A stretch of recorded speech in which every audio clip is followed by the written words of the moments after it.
سب سے پہلے میں آپ سے گزارش کروں گا کہ آپ اپنا تعارف رکھیں آڈینس کے سامنے. آپ کہاں سے ہیں، آپ کا تعلیمی بیک گراؤنڈ کیا ہے، اور پھر آگے چلتے ہیں. انیس بھائی، بہت بہت مشکور ہوں کہ آپ نے جو ہے اپنے چینل پر انٹرویو کے لیے بلایا. اور صحیح بات تو یہ ہے کہ ہم اپنی ذات میں اس قابل بالکل نہیں ہیں کہ انٹرویو لیا جائے یا اپنا ذاتی تعارف کرایا جائے، اس لیے کہ ابھی تو ہم میدان میں ہیں اور فیلڈ میں کام کر رہے ہیں. تو اصل تو اس وقت ہے تعارف جب اللہ تبارک و تعالی ہمارے کاموں کو قبول کرے، تب اصل تعارف ہوتا ہے. لیکن یہ ہے کہ دنیا اسباب کے ساتھ جڑی ہوئی ہے، تو اس وجہ سے جب تک کہ کسی انسان کا تعارف نہیں ہوتا ہے اس وقت تک اس کی باتوں کو بھی قبول نہیں کیا جاتا ہے، اس کے کاموں کو بھی ایکسیپٹ نہیں کیا جاتا ہے.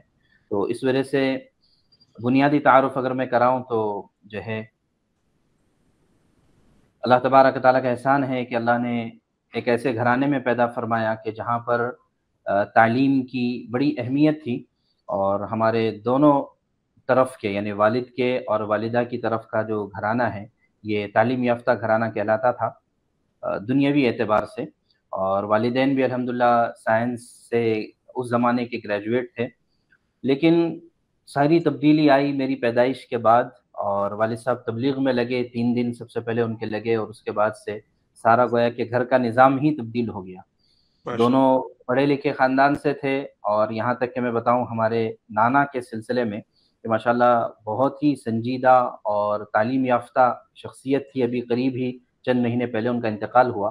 لیکن میں صرف بتانا چاہتا ہوں کہ آج ان کے نواسے اور پوتوں اور نواسیوں میں اگر آپ دیکھیں تو بظاہر دنیاوی اعتبار سے جتنے بھی منصب ہو سکتے ہیں، جیسے ڈاکٹر، انجینئر، لائر اور سافٹ ویئر انجینئر اور سی اے اور عالم، مفتی، حافظ، اس طرح کے تمام ہی منصب ان کے گویا کہ جو نواسے اور نواسیاں اور پوتے اور پوتیاں ہیں اس میں موجود ہیں.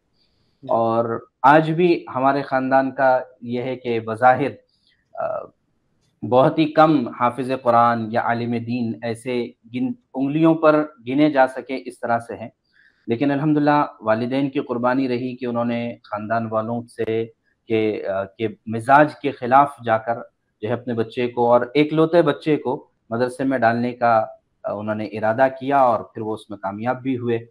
تو یہ بظاہر خاندانی تھوڑا سا پس منظر ہے. اور اس کے بعد تعلیم کا جہاں تک مسئلہ ہے کہ ابتدائی اسکولی تعلیم ہوئی، اور پھر اس کے بعد والدین نے یہ طے کیا تھا 9 سال کی عمر میں کہ حفظ قرآن کے لیے ڈالنا ہے. تو ہم رتناگری سے ہمارا تعلق ہے. رتناگری کوکن کا ایک مشہور ضلع ہے جو مہاراشٹر کے مغربی ساحل پر پڑتا ہے.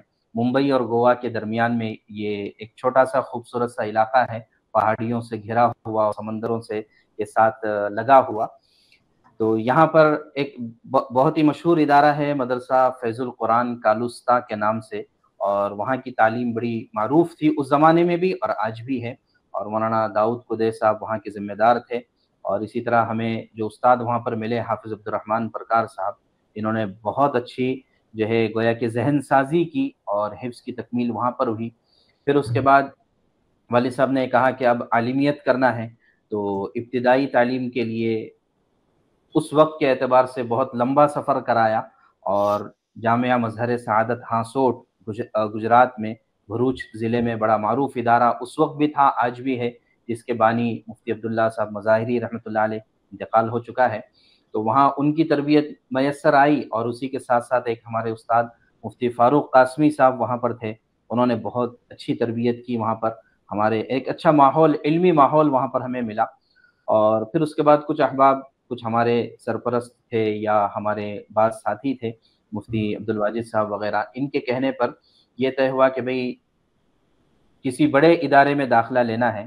چنانچہ والد صاحب کی خواہش پہلے سے تھی کہ حضرت جی مولانا انعام الحسن صاحب رحمۃ اللہ علیہ جہاں سے پڑھے ہیں وہاں پر اپنے بچے کو ڈالنا ہے. تو جامعہ مظاہر العلوم سہارنپور میں داخلہ ہوا، اور وہاں جانے کے بعد بھی تمام ہی بڑے اساتذہ اور اکابرین کی خدمت کرنے کا بھی موقع ملا، صحبت بھی تھوڑی سی ملی.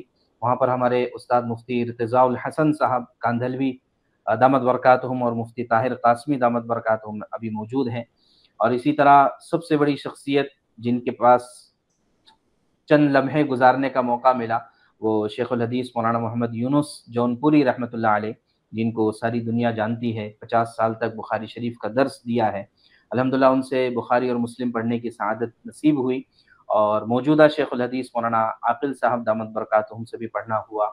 مولانا زین العابدین قاسمی صاحب جو حضرت حسین احمد مدنی رحمۃ اللہ علیہ کے شاگردوں میں سے تھے، تو غرض یہ کہ حضرت شیخ زکریہ رحمۃ اللہ علیہ اور مولانا حسین احمد مدنی رحمۃ اللہ علیہ، ان دونوں بزرگوں کے شاگردوں سے الحمدللہ پڑھنے کا موقع ملا۔ اور پھر اسی طرح سہارنپور میں تقریباً 7 سال کا عرصہ گزرا۔